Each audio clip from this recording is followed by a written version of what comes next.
everybody, it's Christine here with a special episode this week on a Friday of the Coliving Code show. This is actually the slide deck and my audio from the big Proptech Summit event that I spoke at in Oslo, Norway on October 10th. So we wanted to share that publicly and hope you enjoy it. It was really cool to meet all of the leaders here in the Nordics that are innovating Proptech. And just had such an incredible time with everybody here, learned tons. Happy to share this with you. Again, it was my two favorite subjects in the world, co-living and technology, that I got to speak about on stage. So I hope you guys enjoy this special episode this week. Yes, so we had the proper English, thank you very much, and now we have the American English. I will try to talk slow. I get very excited about co-living, so I start talking fast, so I apologize. Beyond the hype, I had to laugh about this, the theme for the day, because I'm like, Americans invented hype, and now I get to talk about it. But I will dig deep and show you guys what's hype, what's not, and we'll have a few laughs and have some fun talking about co-living. So actually, out of curiosity, I always ask when I speak, how many people have heard of co-living? Oh, yes, I love it. Every time more and more hands, and it doesn't matter where in the world I speak, and that's exciting. And that tipping point happened, I published a book last summer, nobody knew what co-living was. I think maybe 20% of hands would go up at most. And that was summer last year. Then 2 separate billion-dollar investments injected into co-living. So when you see the word billion in co-living, then people start paying attention, which is exciting. And so I wrote the Co-living Code, but I'm also the CEO of Kindred, which is the first global software platform for co-living. So it's the entire global ecosystem kind of foundation that all these co-living operations around the world we're putting on. So it's a directory, so it's for the user, and it's also for the operator. All the management, all the invoicing, all the billing, the rent collection, all that chaos that's happening that we're going to talk about is the infrastructure we're building. So I get to talk about my 2 favorite things, co-living and technology. My background is in real estate, so it's like full circle. Property management, 97 to 2002 in California. Have my real estate license. But then I went into entrepreneurship from 2003 to now. I know I'm dating myself, but that's fine. So I worked for one of the largest property management companies in California, which is the Irvine Company. I launched Kindred Quarters, which is an actual co-living home for entrepreneurs in San Diego and Los Angeles. And then Kindred is the technology platform. And okay, so I know there's a million definitions of Proptech. This one I really like. This one is out of Forbes. Businesses using technology to disrupt and improve the way we buy, rent, sell, design, construct, and manage residential and commercial property. And you guys, real estate is the world's largest asset class, yet it is one of the last to get disrupted by technology. I don't know why. I know that it's clunky and there's so much paperwork, but there's no reason why we can't.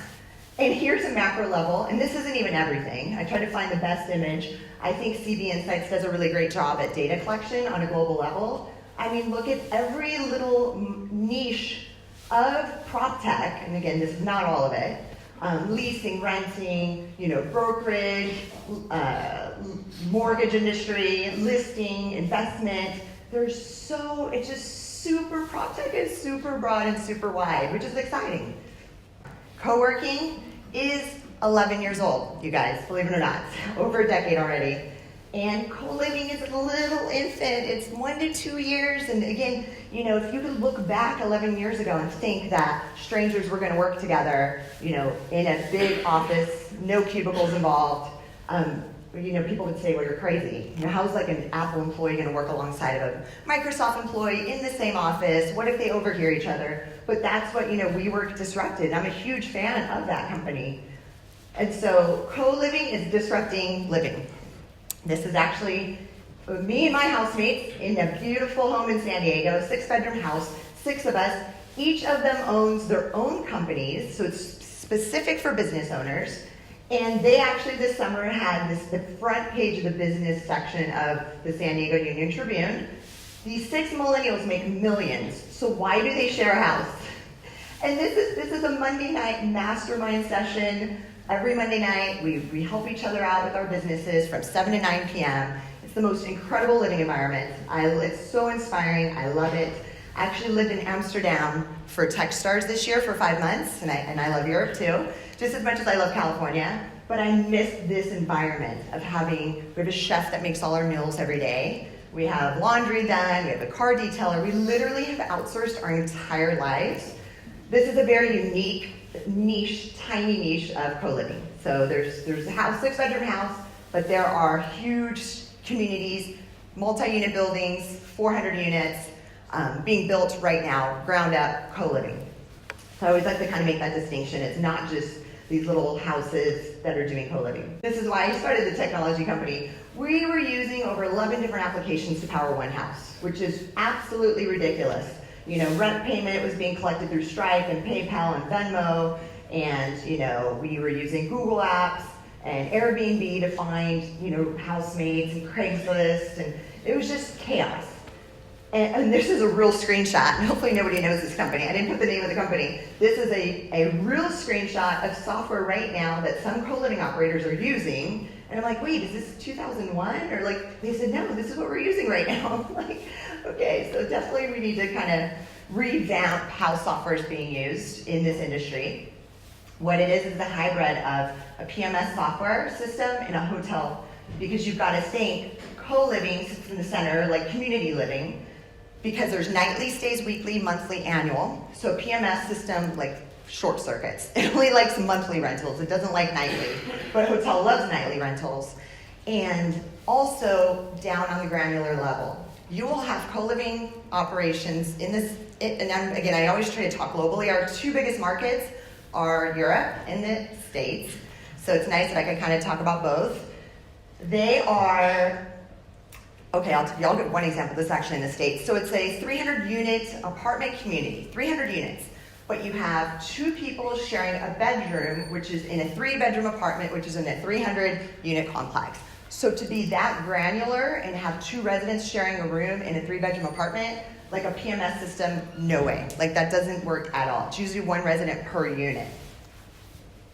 And so, like I said, we were in Amsterdam this year for 5 months. It was incredible. We were in the Techstars program. It was the Arcadis sponsored it. It was the City of 2030 Accelerator. So it was smart cities. What are cities going to look like in the year 2030, which is futurism, and it's my other favorite thing to think and talk about. So it was an incredible program. Okay, now hype, hashtag hype. Okay, I speak again with Kindred. I've gotten to speak with most of the largest operators around the world in co-living. And they call me and they're like, hey Christine, can we talk to you about Kindred? Can we white label it? So can we use your back-end technology, but our front-facing brand, property brand? Great, yes, we can. We've built it for that. That is an option. It does cost a little bit more. And so I go, well, what are you using right now? And I'm on their website. I almost took screenshots of the website. I didn't want to give up these companies. And they're saying, well, we're using Google Excel spreadsheet for appointments, and we're using, some other piece of software for the invoicing, and we're using Slack to talk to each other. I'm like, well, wait a minute. Big words on your website. It says proprietary technology. I'm like, I don't think Google or any of these applications are proprietary technology. But what's happening is, you guys are seeing $40 million invested into these operations, these headlines, Series A, 40 million. And then they're saying urban tech. 40 million invested into urban tech co-living. But again, they're mostly property managing. They're not a technology company. They are a property management company or maybe a real estate company. Definitely not a technology company. But again, this is what's raising that VC money. It's just these little buzzwords, these hype words that I love so much. Roommate matching algorithms. They ask you 2 questions. Are you a morning person or night person? Okay, do you like cats or dogs? I'm like, okay, that is not any sort of fancy algorithm. That's all you're asking. That's how you're pairing your roommates. But again, roommate matching algorithms. I'm sure these are Americans using these. Most of these terms are on American websites. I will tell you that. And then they're saying AI and big data all the time. And then I always dig deep, okay, well, what kind of artificial intelligence are you using? What kind of big data are you tracking? And then the conversation kind of calms down. So that's some hype that's going on right now that we kind of giggle about and laugh. So already in the US, 1,000% increase in just the past 5 years. 2016, 2021, in new construction of co-living units. So it's taking off now, we're hitting that tipping point, it's taking off, which is super exciting. Europe again, big market, but India, they're projecting India alone to be a $93 billion market alone. Huge. Now, on demand, okay, so the new age of housing. So again, on demand. Short-term, long-term should be as easy as ordering an Uber. I've been saying this for 2 years. The smartphone in your hand can do so much. Like, I don't know why it's so complicated to find a place to live in the world, right now, because all the technology's there. It just needs to be streamlined and efficient. Digital signing. You guys can use your smartphone, use your finger, and you can sign a lease on your phone, right? There shouldn't even be any paperwork to sign, like physical paperwork. Internet of Things, right? So again, using that smartphone to do different things. Smart homes, smart apartments. There's some really cool hardware. I know there's an access control company here at Lock. There's a lot where you can, access your home or access where you're going to stay that night just from your smartphone. Not have any keys involved anymore. Not meet a person. Imagine the admin time to meet a person, to give them a key for them to stay for one night. Like, cut that out, you send a text, boom, they're in. So anything from finding, viewing, booking, and managing, all that can be done on a smartphone. 360-degree visual tours. How cool would it be if I could have, from the States, found a place in Amsterdam, had, watched a video of a 360-degree tour, and just feel like I was there.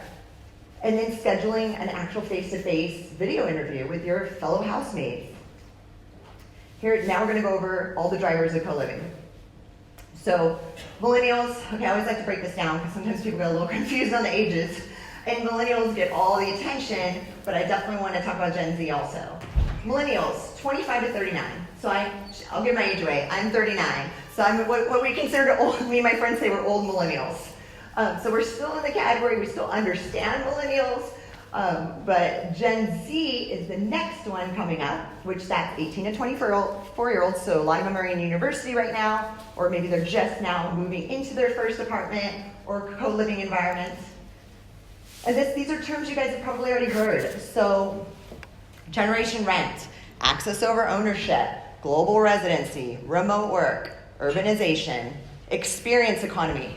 Okay, people are paying way more money right now, especially those generations, for experiences than they are the fancy car in the driveway. They don't care about that anymore. They care about experiences. They put it on Instagram. So there's a whole shift in what their purchase power, what they're using their purchase power for. And then community and tribe. Community, super important. Loneliness, I definitely wanted to talk about that during this presentation. It's a big issue. People are becoming isolated. They're on their phones too much. They're on social media. How do we now pull humans back into tribe living? Kind of like back in the caveman days. Humans need to be around other humans. And I think that's a big shift that we're seeing in a positive direction, which is great. 88% of millennial renters live with roommates already. So that's, again, another driver. The other joke I always make is that, because they're like, Christine, isn't co-living just having roommates? I'm like, yeah, real close. I mean, millennials can make anything sound cool these days, so they just change it to say, oh, I'm co-living instead of living with roommates, and now it's like super cool.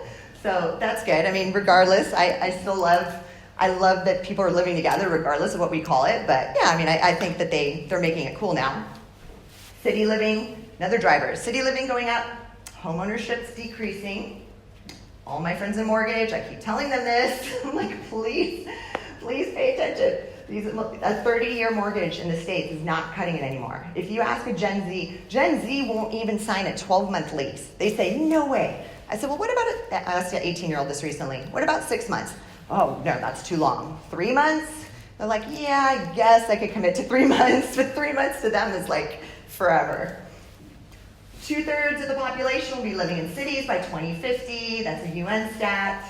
15% of property in cities are sitting vacant on average Just like Andrew talked about, which I loved, there's billions of people and 7 billion people in the world, and there's billions of rooms vacant, retail, office, residential. People are now converting the repurposing space, retail space, into living space.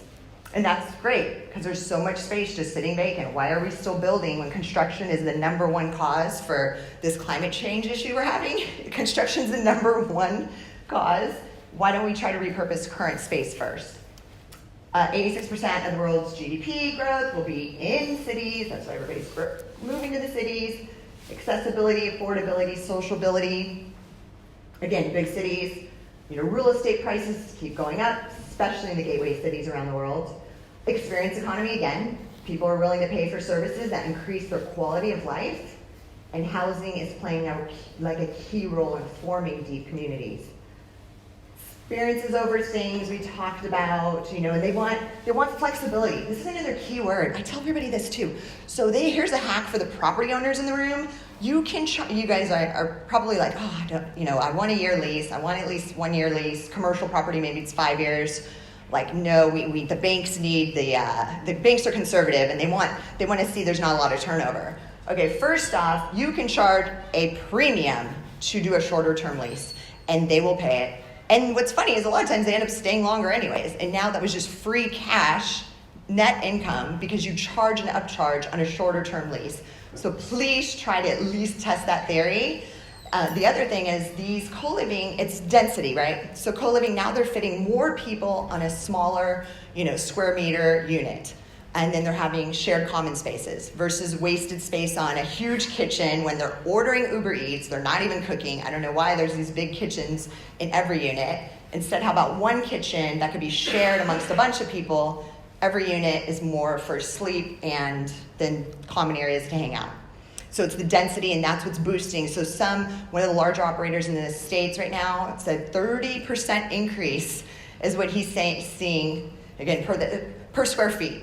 So I always switch if it's per square meter here, but per square feet there, 30% increase on income. Just huge. And I know bankers like hearing that.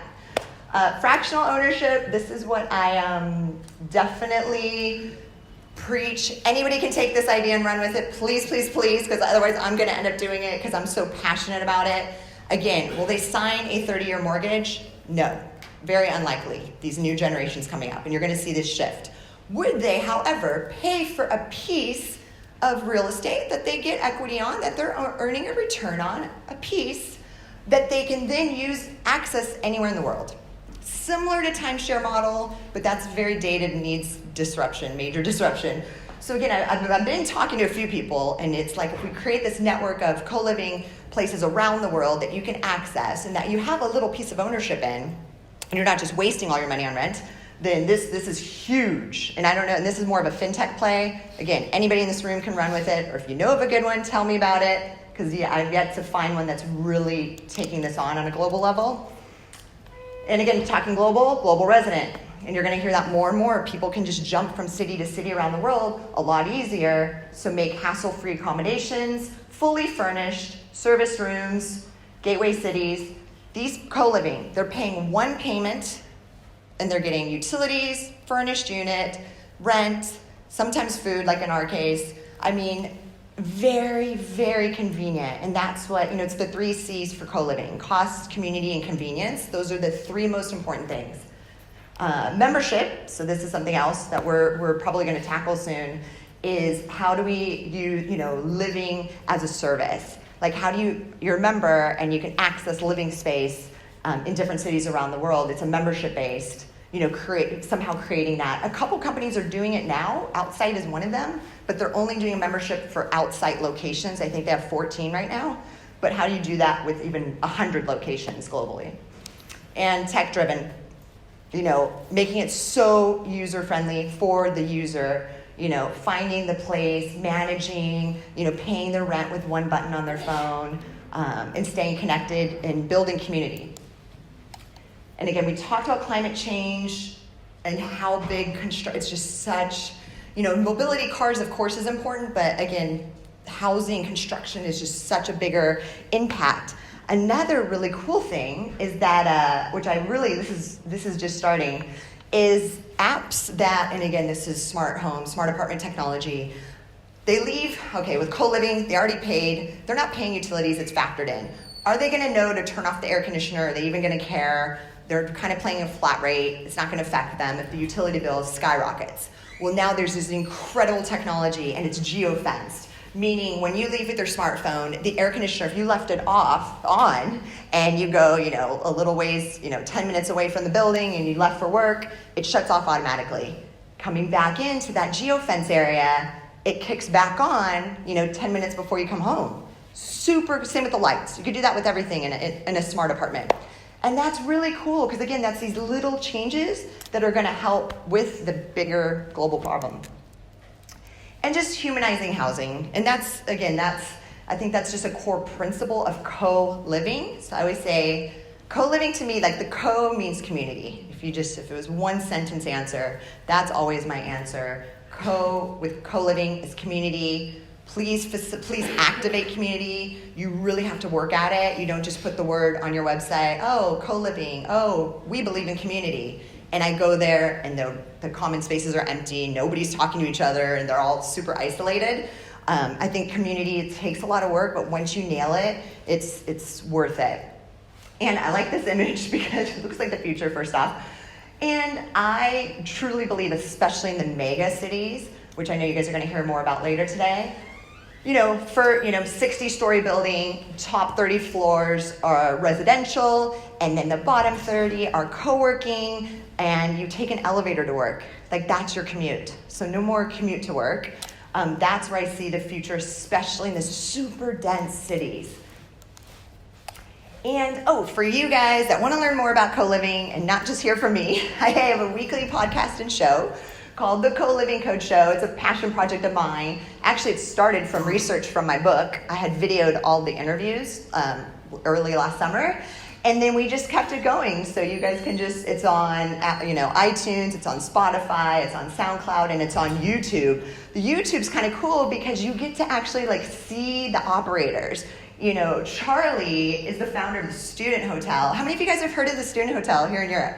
Cool. Okay, awesome concept. That is where I lived in Amsterdam. So I got to live there and got to talk to Charlie. Such an amazing human being. $1.8 billion, they have. They've been doing it for 10 years, but I think that's the future funding and growth plan. And that's a decent amount of money going into co-living and student accommodations. Sometimes there's crossover between the two. And let's see, so would love, you guys can check that out. Here's some interviews. Also, I have investors on a lot that are in this co-living space. So investors, operators, and some users of the product of co-living. And that is it, you guys. Please connect with me on LinkedIn. Would love to connect. And happy to send you a free, I could not pack all these books. I thought about it. It's for the Coliving Code, it's on Amazon, so of course you can order it there. But if you want just a free digital copy, just shoot me a quick note on LinkedIn. I'll send you that. And there we go. I think that is it. Thank you. Thank you so much for checking out today's episode. If you want to learn more about co-living, you could check out my book on Amazon, The Coliving Code. And of course, if you're looking for the perfect software to power your co-living concept, check out Kndrd.io, Kndrd.io. Thanks. And a quick thank you to SPX Agency for all of the graphics, animation, and design on our YouTube channel.